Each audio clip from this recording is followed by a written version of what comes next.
Assalomu alaykum, mana go'zallarim, asallarim, hammalarni kirib kelgan 8-mart bilan, bayraminglar bilan tabriklayman. Sog' salomat bo'linglar, yuzinglardan tabassum hech qachon ahrimasin. Jozibali, go'zal bo'lib yurishni davom ettiring mana asallarim. Bugun o'sha Instagramda mashhur bo'lgan Suxoy morojnini olib ko'rdim. Buni ta'mini tatib ko'rib, sizlar bilan bo'lishmoqchiman va o'z fikrimni aytmoqchiman. Bu oq qaymoqli ekan.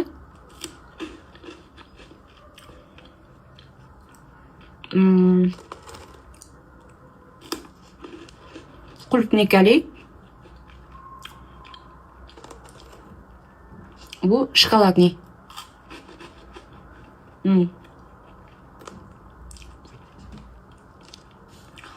Shokoladnisi yoqdi menga. Lekin bundan ko'ra haqiqiy morojnini olib yegan afzal deb bilaman. Sog' bo'linglar, salomat bo'linglar. Sizlarni yaxshi ko'raman.